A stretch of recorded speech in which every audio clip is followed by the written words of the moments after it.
when you're early stage, you need to first invest in product marketing, which is invest first in the clarity of your value proposition, on the functional aspect of it. And then obviously, the branding aspect when you're early stage is the founder, right? The founder is the face of the company. The founder is the brand, because nobody knows about your product. I think as the company evolves from 0 to 1 million ARR, and then from 1 to 10, and then from 10 to 100, there's obviously a progressive shift from the functional aspect of messaging and marketing, which is more around product marketing and founder-led content, into more of a branding from the messaging perspective.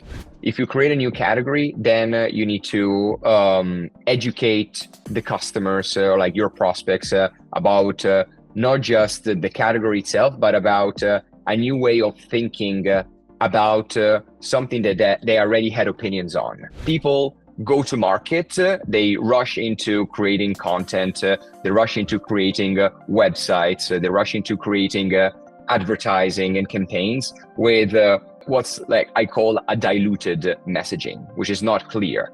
And that basically ends up tanking all of their growth metrics. Really paint a picture from a functional point of view. This is what we do, and this is how we're gonna get you as a customer gets 10x better into your day-to-day job. That's what gets the referral mechanism going and the initial credibility bootstrapped. What I'm seeing is that there's been already a shift from really being aggressive on channels like paid advertising and performance marketing, and moving more into try to build a defensible organic acquisition, fast foodification of content. Content are gonna feel because it's easy, it's cheap to create content. There's a lot of it, on LinkedIn, but again, it all feels and tastes kind of the same, kind of like a fast food, but also an opinionated, different stand from what everyone else is doing, and that's done obviously through storytelling, is done through visual identity combined with messaging, and there is also a personification of the brand, which is an opinionated founder, right? That has a story to tell, has an experience and opinions, and consistently shared them and put their face out in the blue. I think LinkedIn works really well, as every other social network or platform. They want you to be consistent with your posting. They want you to create more and more content, because that obviously drives conversation. It drives more attention to the platform. If your ICP is, for example, enterprise customers and decision makers, they might not spend a lot of time on LinkedIn. So you might as well need some performance marketing to be laser focused and really show up on those specific feeds. Going to be a big reshuffle of the SEO market, which means, so far we've been creating content to both be useful to users and search engines. Now you're probably going to need to also make it palatable for AI bots. I've been impressed about is that everyone who talks about AI, but probably only 10% of the population is actually using it. But ultimately, who is the judge of the quality bar? Who determines when the output is good to go, is good enough to go? I think it's still the human.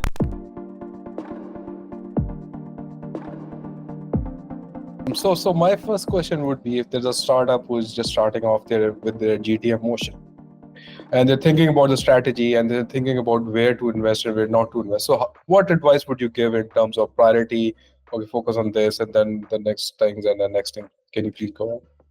Sure. I think there's a couple of things, that I'm seeing more and more as over times, as I have been advising over 20 to 25 founders in the last couple of years. And I'm seeing that a lot of teams, especially when they're early stage, but also after, when they're approaching a growth stage, nobody really understands or value the messaging aspect, which is basically how to talk about your product, how to convey what your product does, who is it for, what are the capabilities? So like what not just like the name of your features, but what you do with the product that help you achieve an outcome, and how these are different from, or how your product and capabilities are different from other players in adjacent industries, or in a very competitive, in the most competitive space, right? So basically, because people don't normally understand. I think this is a very qualitative aspect of marketing. You need to really understand what the customer outcomes, objectives, alternatives they're using, the pains that arise from using these alternatives, and how they're affecting in their day-to-day. So there's a lot of empathy. There's a lot of like a tight conversation that needs to be done with the customers in order to understand these aspects deeply and abstract them to then market your product accordingly, right? So these are very, I think, like qualitative aspects of marketing. I think they're very hard to measure, and founders think that they know exactly how to sell their product. They know exactly all of these things because maybe like they've had a personal story with why they're building their product. But I think like that's really not necessarily the case. There's they don't follow maybe like a specific process or structure to come up with their messaging. And also, again, because it's qualitative, then they think, oh, this maybe it's harder to justify to investors. It's hard to measure their impact. So I don't need to invest into this now. I need to invest in more tangible things, right? And so basically, just to go back to your questions, because of all these aspects, people go to market, they rush into creating content, they rush into creating websites, they rush into creating advertising and campaigns with what's like I call a diluted messaging, which is not clear. And that basically ends up tanking all of their growth metrics, and because it creates confusion with their prospects. People don't understand exactly what do they do, how it's different from what they're using to date, why they should try it. And even after they try it out, maybe with a free trial or whatnot, they don't get the reason why they should stick around, right? So I think like this is what I call GTM dilution, or go-to-market dilution, because it happens across every aspect of the funnel, every channel. And so going back to your question, I think this is the main thing that I normally start with founders and teams, which is like understanding and an analysis of how their messaging is going, or like how is it resonating with their customers, and based on that, try to get the messaging more clear rather than clever, and more concrete. And this, again, like it's especially important at the early stages when you don't have credibility, you don't have a brand. It's important to really paint a picture from a functional point of view. This is like what we do, and this is how we're gonna get you as a customer get 10x better into your day-to-day job. That's what gets the referral mechanism going and the initial credibility bootstrapped. Yeah, so that's great. So let's just suppose somebody has figured out their messaging and their positioning, and they're very much sure about their ICPs and all of that. Now the next part comes in, obviously, the content machine. You have to build that content. So what patterns and trends that you're foreseeing in this new era, or maybe this era post this VC investment drop and all of that? So where should startups be focusing at? Sure. I think like, there's a couple of things that are happening now. Obviously, we're not anymore in 2021, so VC money is harder to get. And it's that's why, because of that, startups are a lot more conscious about how they spend their money. So there is, what I'm seeing is that there's been already like a shift from really being aggressive on channels like paid advertising, and performance marketing, and moving more into try to build a defensible organic acquisition. So maybe starting out with content, SEO, and even outbound. So like I'm seeing like a lot more companies going into that. Then another big trend is obviously AI. Everyone is talking about it. And it's definitely made content creation a lot easier. It lowered the barrier to entry for content. So everyone can now create content. But I think what the short-term cons to this, I mean, like it's probably going to be long-term as well, but a big cons that I'm seeing to this is that it's basically flooding the internet with a lot of noise, with a lot of low-quality content, especially, again, if you have an unclear messaging, like that's basically like flooding the internet with a lot of diluted messaging that everything kind of like feels and sounds like the same because it comes from the same LLM and the AI provider all comes from that.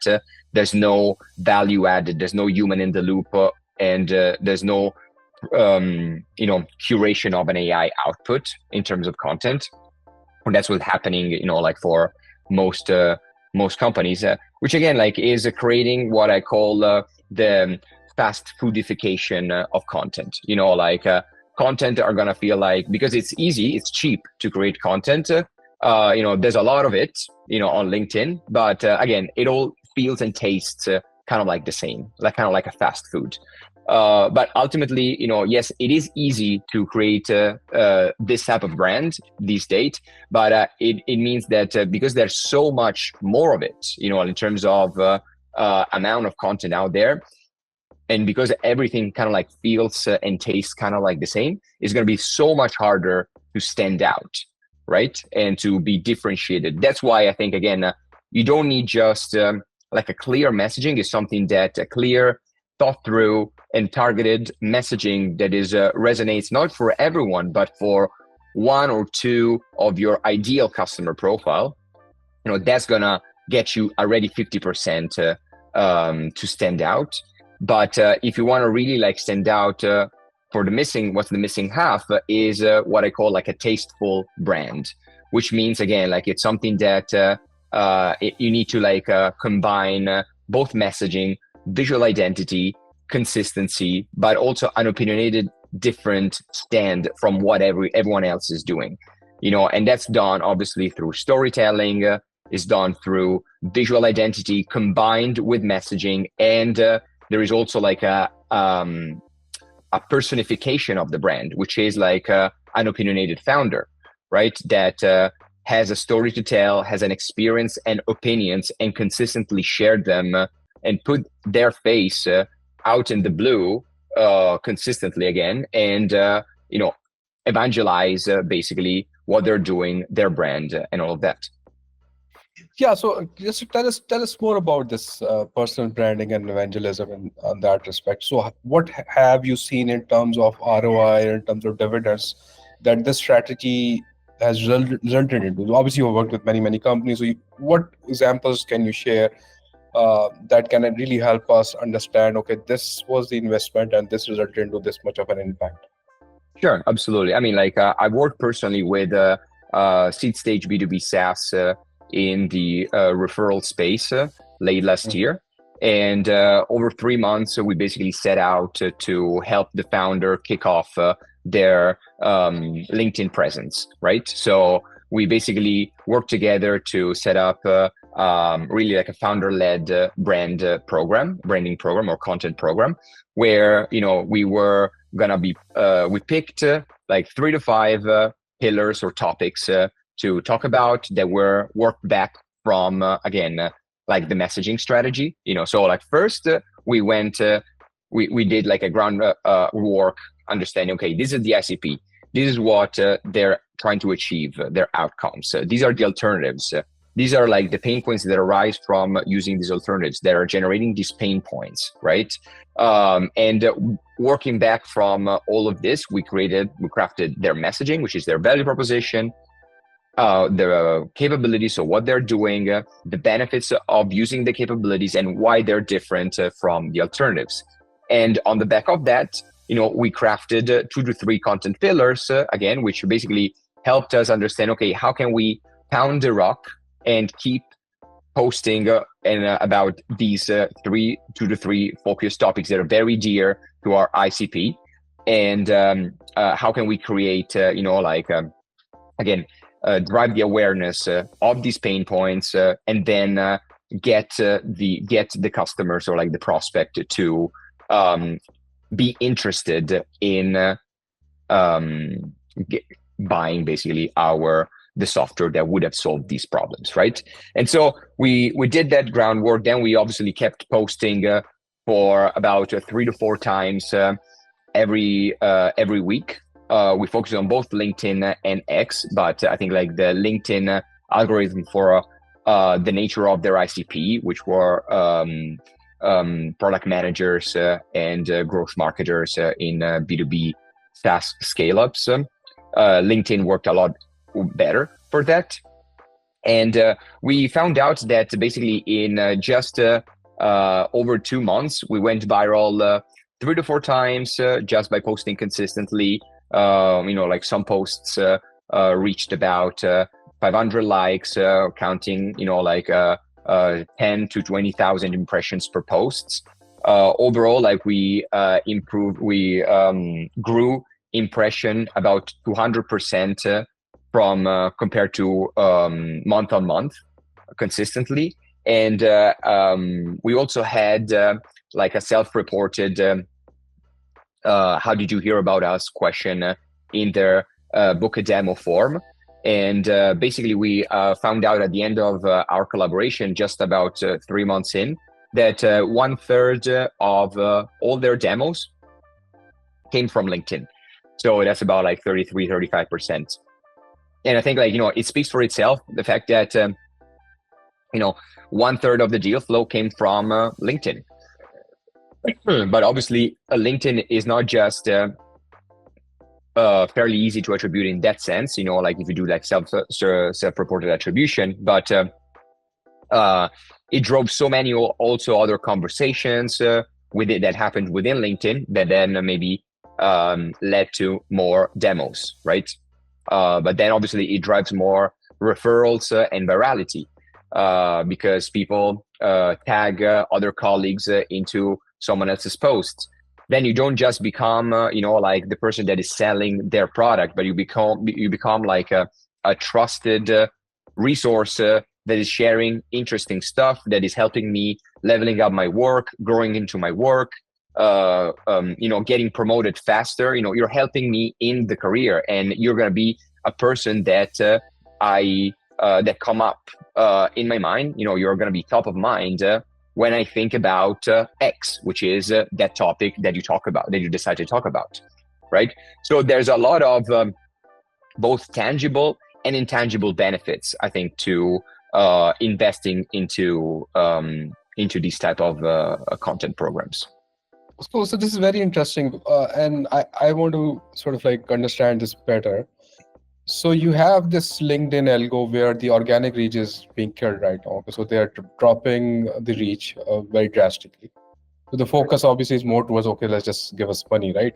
So that's happening. And in that backdrop, do you feel like, okay, will the strategy work organically, or is there something which needs a paid boost? So what are your opinions upon that?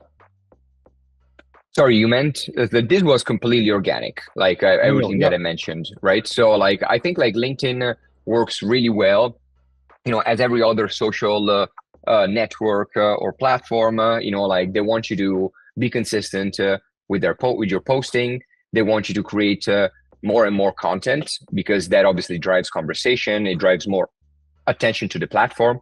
So I think like if you are very predictable and you build like a muscle that is predictable for the algorithm, which means post every day at least once, no need to post more than once, but post every day, post at the same time and day, at the same time of the day, post about 2 or 3 things that like are consistent again, so that you like people can see you as the go-to person for X or Y, and then eventually over time try to test out something different, but hone on your positioning. You need to have, again, like a very clear positioning as to what you post for. Obviously now, like I think like it's happening both in X and LinkedIn. The platforms are both privileging or encouraging more video content that is TikTok type. So like they're introducing a lot more of that. So people that share this type of content are going to be prioritized within the algorithm, and you're going to like eventually earn some more impressions or potential virality because of this, or if you do that. And there's been some contentious about whether you should do any advertising at all on these platforms, especially if you do have like a very solid and compounding organic presence. Because there's rumors about like the paid advertising or the paid traffic potentially cannibalizing your organic reach, and vice versa. Ultimately, I think it depends on your business objectives, but your ICP as well. Because if your ICP is, for example, like enterprise customers and decision makers, they might not spend a lot of time on LinkedIn. So you might as well need some performance marketing to be laser focused and really show up on those specific feeds.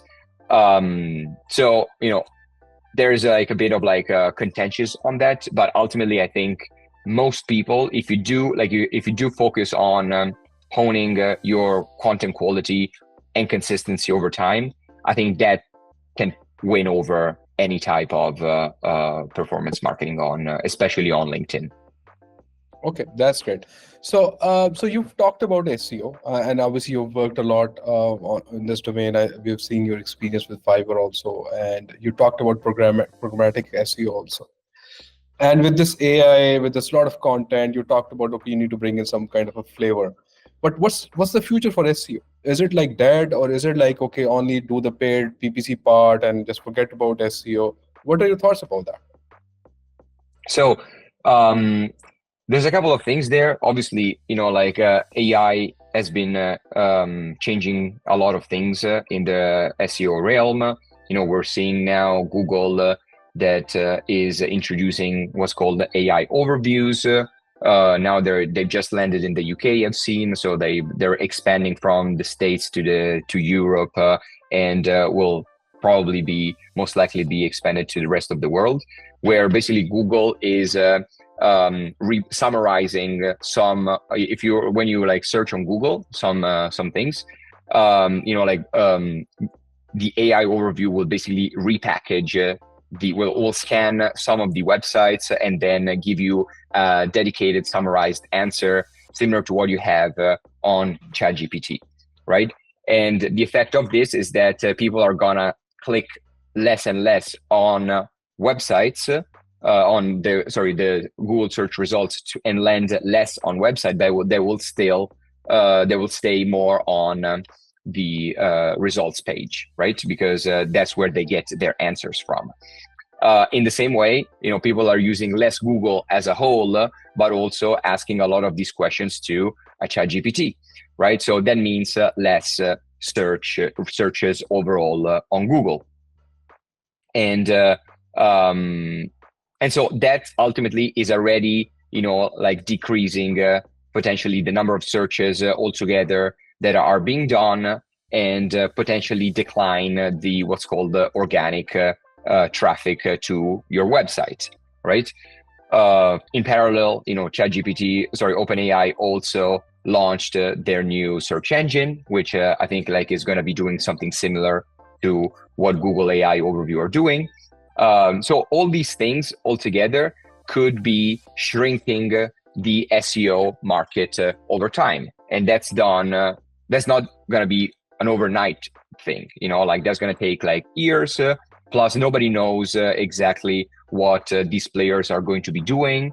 So there is definitely going to be a big reshuffle of the SEO market, which means, like so far we've been creating content to both be useful to users and search engines. Now you're probably going to need to also like make it palatable for AI bots and easy to be picked up from them. But I think like also like another thing is that we have been moving from a keyword centric SEO to a topical centric SEO. So because now AIs have got better at understanding how different keywords are grouped together and like semantically go together, like they are going like they're more able to understand not just that your content is not just around one keyword or one set of keywords, but around a whole topic, right? And so I think like it's going to be more important now to like become that's being creating what's called topical authority, right? And so like you need to optimize to become a topic, like an authority, not just over a set of keywords, and don't just optimize blindly for a set of keywords, but you should go one level of abstraction higher and try to understand what is the topic that you want to be known for or expert for. And I think like if you keep focusing, ultimately again, like there's a lot of rumors and a lot of changes, a lot of reshuffling, a lot of uncertainty, but ultimately I think if you do create content that is valuable, that is not out there in the internet, or that it's better, then it provides more value than what's the content that is out there and you're competing with. I think you have a great chance at ranking for it, and if not ranking, just be picked up by AI agents and still be displayed as a topical authority in your niche. And even so, if you do if you have completely AI generated content, I think like it's, in my opinion, it's a false myth that you are going to be penalized if your content is AI generated. I think you're going to be penalized if your content is AI generated and is low quality. But if you do have, good quality AI generated content that is organized with a good information architecture, that has a good storytelling arch, that is easy to understand from people, that is easy to be picked up by both search engines and AI agents, I think that's going to be only good news for you. So the bottom line on this is just like, yes, there's going to be a lot of changes and nobody knows for sure what's going to happen with SEO, but focus on the quality of the content, and I think like the rest, the score will take care for itself. Okay, that's great. So how do you foresee the utility of AI, and how do you foresee the usage of AI? Like, is it going to be AI alone, AI with human, and what kind of workflow will that be like? So what are your thoughts about that? Absolutely. I think like, again, what I've been impressed about is that everyone who talks about AI, but probably only 10% of the population is actually using it. And I think that's already, or at least like of the peers that I interface myself with.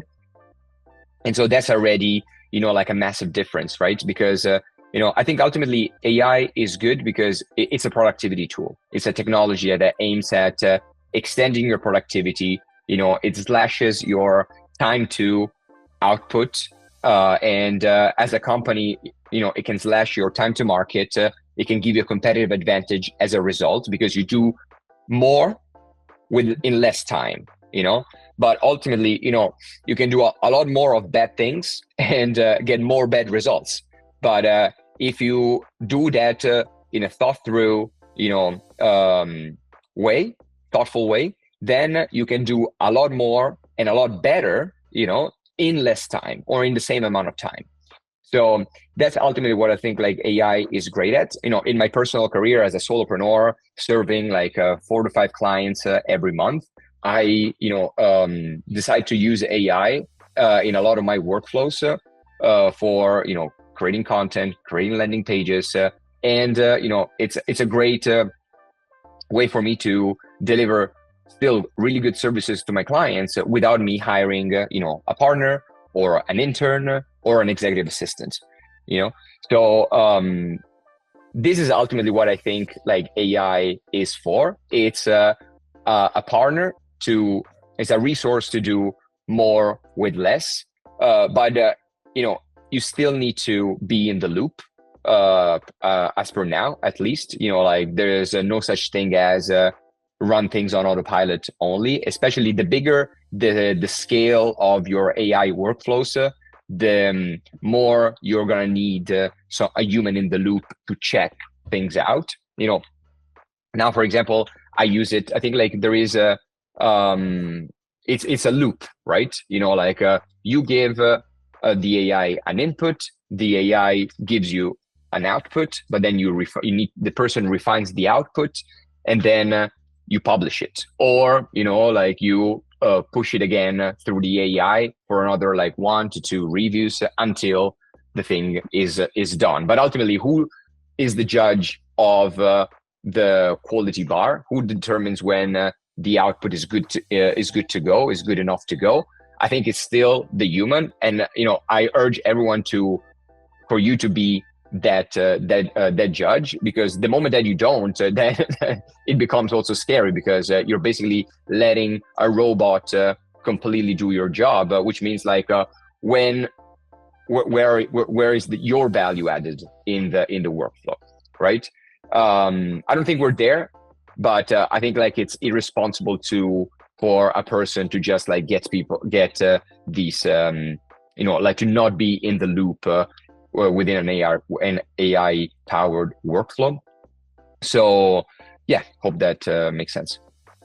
Yeah, so it does. So let's just talk about some of the case studies. So do you want to share any of or maybe your best sort of like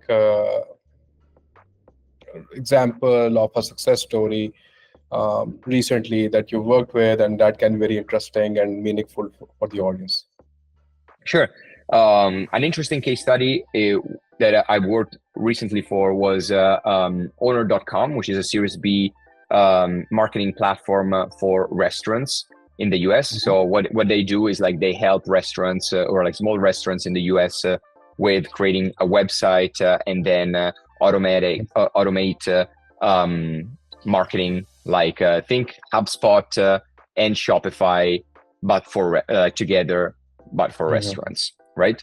And an interesting exercise that we did was creating a lot of comparison pages with tens of their competitors.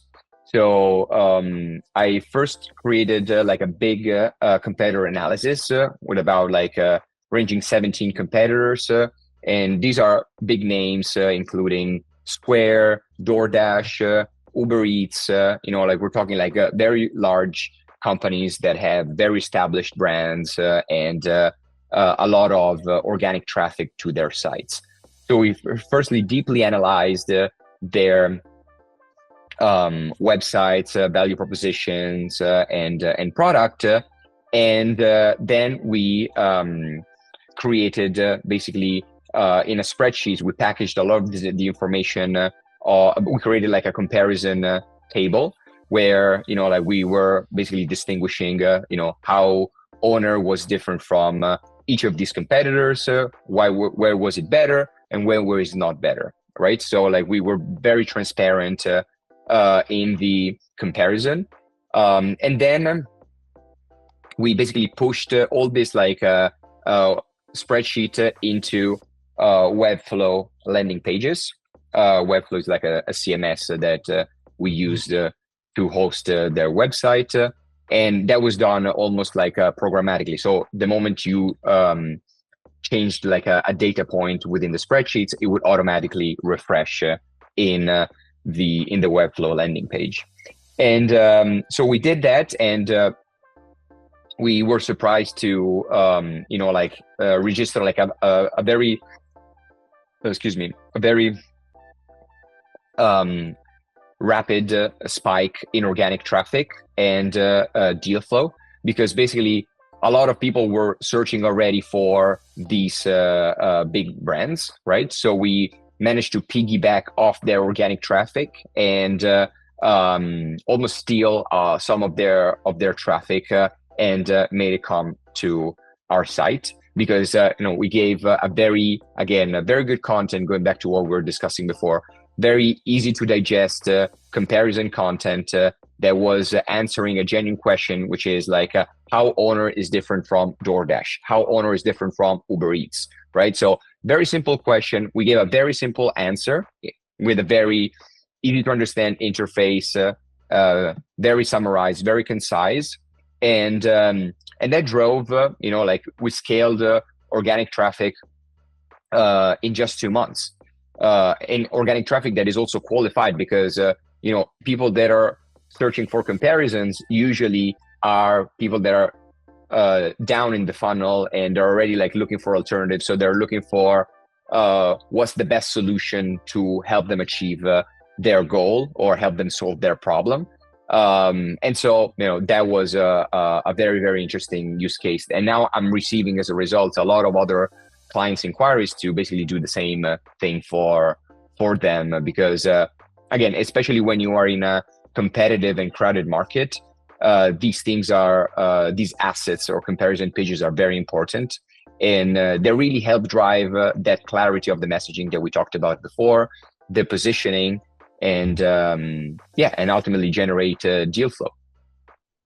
Okay, that's great. So, so in terms of branding versus demand gen, what are your thoughts? So, does this change once the startup grows, and what's the ideal mix, and when to invest in which channel more?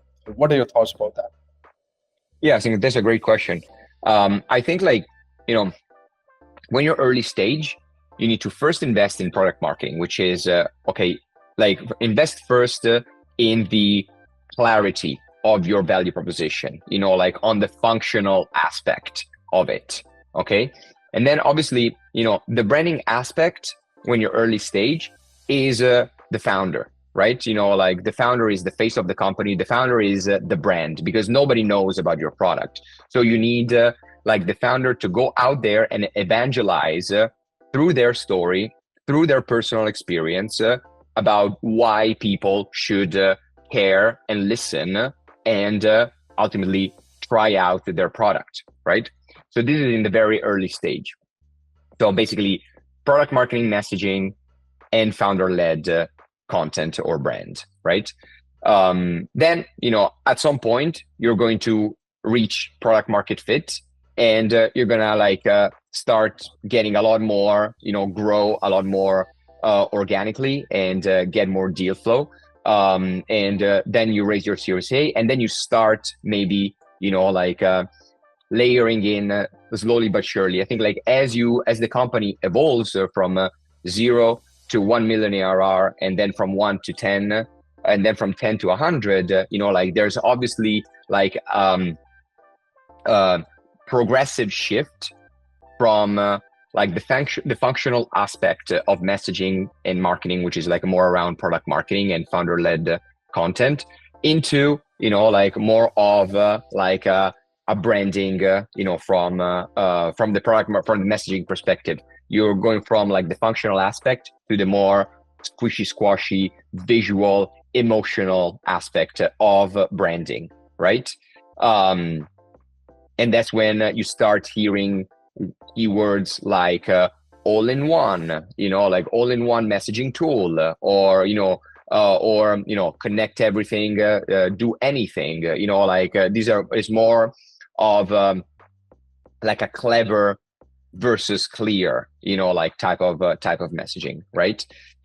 But why? It's because ultimately, before, when you're early stage, you normally are building for individual contributors, right? People that are in the trenches that need to find a way to get better at their job, right? But when you are a larger company, you're most likely gonna like sell more to enterprise or like mid-market, which ultimately you're gonna sell to more decision makers and leaders, right?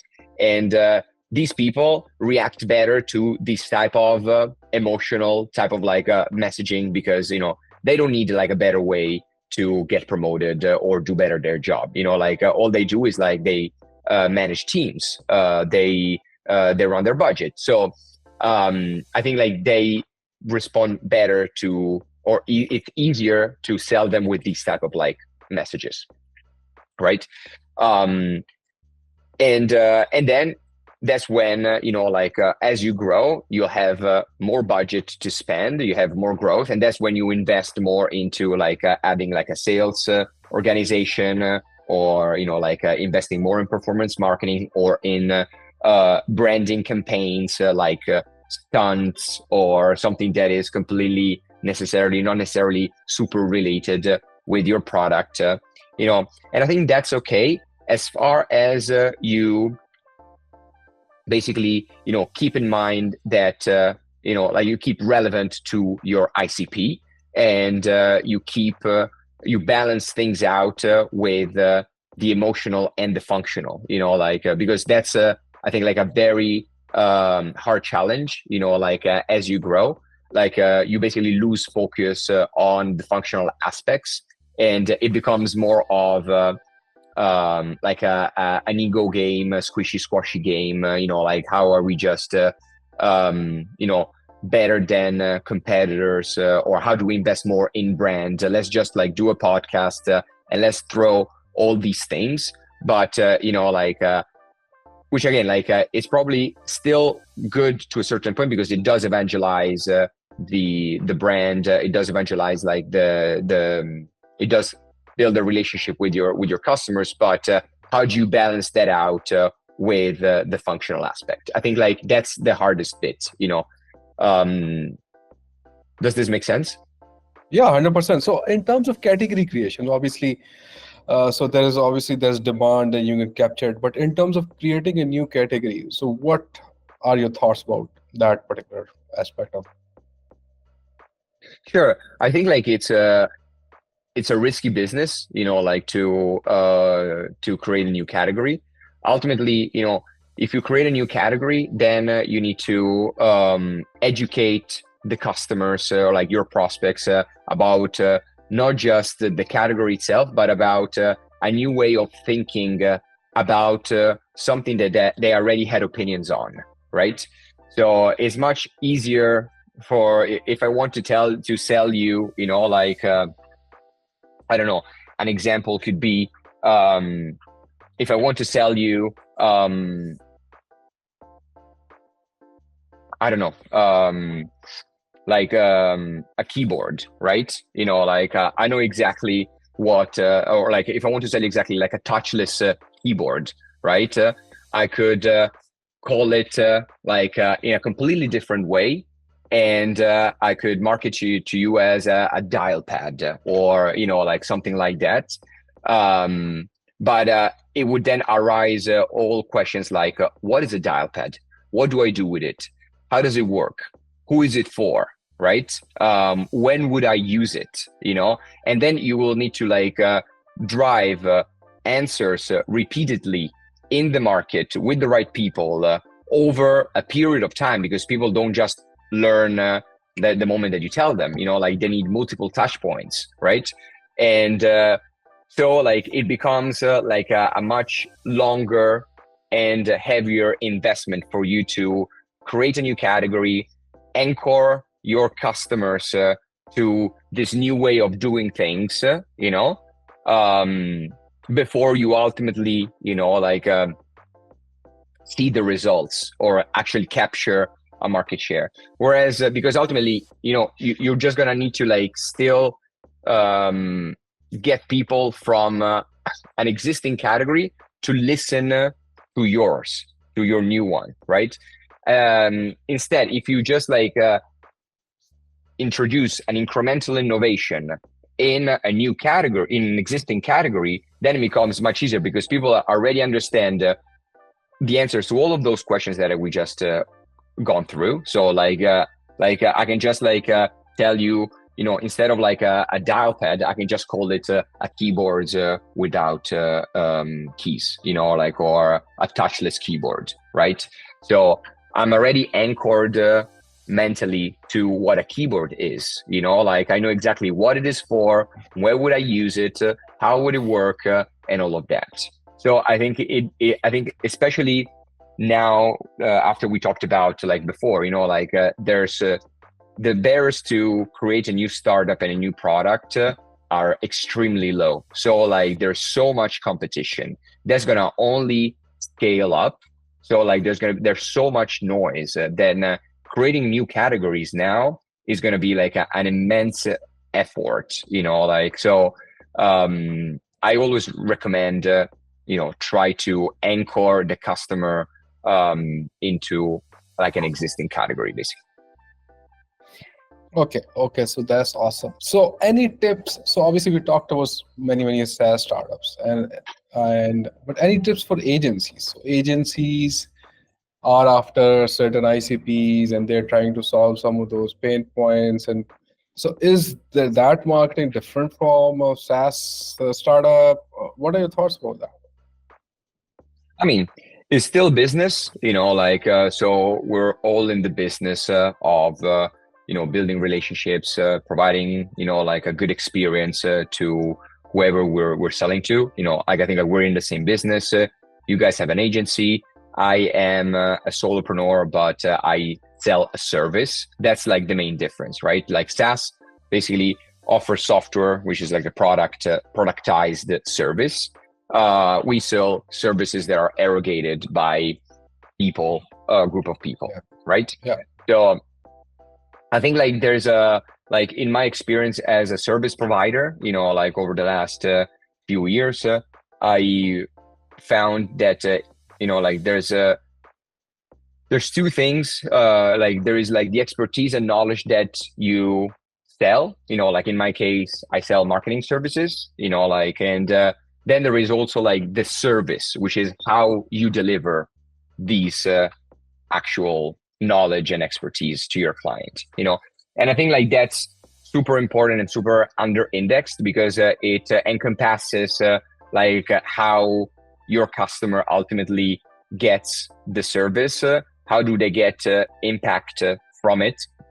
And because I work with Series A plus startups, they're scrappy, they need to move fast. I found that having a service that has extremely fast turnarounds, so weekly deliverables or 24 to 48 hours turnaround for deliverables, it's super important. Giving no limits on feedback loops or how often I can reach out. So for example, I'm always available on Slack. I'm giving limits on the number of meetings, for example, per week, but people can reach out anytime on Slack or email, and I'll always be available. I'm never gonna make them feel like they're waiting or they need to chase me. And I think these are, this responsiveness, this speed are really critical pieces of how I deliver my service. And I think is also what sets you apart from other people, other competitors of mine, for example, that I've heard a lot, people like my ICP, my clients are saying, that guy is very slow, or, that guy also is, I have to, always chase them, and so I think this is very important. Another big thing is execution. So there's a lot of advisors that just tell people what they should do, but then they don't walk the talk. And I think it's very then it's much harder for clients to then grasp the value, because one thing is understanding what I need to do, and then another thing is help me actually doing it, right? And I think that's obviously shifts a lot of the responsibility on us as service providers, but ultimately, it gives you a lot more credibility and a lot more value because you work side by side in the trenches with the client, and you help them go through the process, right? And once you've gone through that exercise, you've learned yourself a lot more. So it's not just more value for the client because you've delivered something for them according to your standards of what good and great looks like, but ultimately you've also honed on your expertise. You've just got better at your job. So, for example, I've done like those comparison pages for owners once, if I'm going to do it again and then again and again and again, I'm going to only get better at that. So I'll be able to deliver better and more value for my clients by executing for them, not just telling them what to do. And last but not least, I think another thing is that a lot of agencies and advisors, they're still priced per hour. But I think that's becoming a lot harder to justify, that basically gives everyone all the incentives of both the client and the service provider are around the time spent, right? So the more time I spend, the more I'm getting paid, right? And then the more the client tracks the timesheet, the more there should be getting value. But there's no correlation between the time spent and the value generated, especially if I am a one-man band that is using a lot of productivity tools like AI or a lot of SaaS that are helping me do better work in less time, So in that sense, I think the correlation is just breaking here. And especially for people that again do hands-on services like me, I can do the work that a person does in 1 month in 1 day or in 1 week, right? Why should I get paid less than the person that does it in 1 month? Especially if I'm doing it something that if you value speed and if you value quality. So I'm gonna promise you that I'm gonna do a better job in less time. If anything, I need to get paid more, not less. Right. So that's another thing that I think is very important for service providers, be priced on outcomes and not on hours. Okay, that's an awesome response. So I guess we're coming towards the end. So which favorite books or any online resources that you follow or you would recommend the audience to go through and actually research, and that will help them with their journey? So I probably should open up my reading list. I think there's a couple of newsletters that I follow super thoroughly, and they consistently put up great quality content. One is the Growth Memo from by Kevin Indig. He covers a lot of SEO and organic growth strategies. He makes excellent deep dives on company organic growth strategies. Also keeps very updated with changes in the Google algorithms, and the impact of AI in organic growth. So that's a super top of mind option. Another one is the Ahrefs podcast. So Ahrefs is another SEO tool, and their CMO Tim Solo has started recently a podcast where he interviews CMOs and marketers from top tier companies. I think that's also a very interesting, very opinionated stance on modern fresh marketing. And then switching gears a bit, I would also recommend following on LinkedIn Pledge PMMs, which is a product marketing agency. Their two partners are Anthony Pieri and Robert Kaminsky. I believe you did have them on the podcast yourself. Yeah, Anthony Pieri, yeah. And I think they're product marketing content is top notch.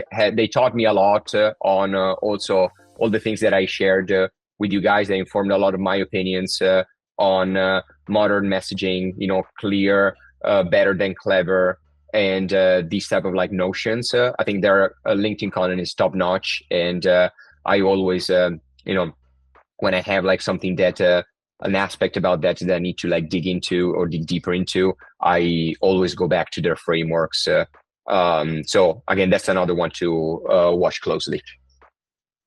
Okay, that's awesome. So that's great. So anything that I missed that you wanted to add or somehow that wasn't covered? Yeah, I mean, like I'm gonna also like do a bit of a shameless plug. Okay, sure. I also curate a newsletter where with Hypergrowth Partners, where we're basically a collective of 40 senior growth leaders, both in GTM and product marketing, and very focused on B2B SaaS. I curate for them a newsletter of where we publish every month two new, very in-depth, step-by-step playbooks on modern and opinionated growth strategies. We recently have released a playbook on intent signals and how you can run more intelligent GTMs by leveraging intent signals. There's going to be a new one coming up that I'm working on with another great growth leader called Marcel Santilli, and he was like the CMO at DeepGram, and we're basically going to talk about how to leverage AI workflows with AirOps on to really scale organic growth without being penalized, like by search engines, and while always keeping like a human in the loop. So I think that's going to be a very exciting one to look for. And I'm excited to hear everyone's thoughts on that. Yeah, so I'm actually getting all of these, so right away. Okay, so Matteo, it was great having you here. I mean, I actually really enjoyed the conversation. I could have continued for another hour also. So maybe we'll do another session of this later on. Yeah, with pleasure. So again, thanks a lot. I really learned a lot, and thank you. Thanks so much for having me. Take care. Thank you. Have a nice day. Bye-bye. Bye-bye.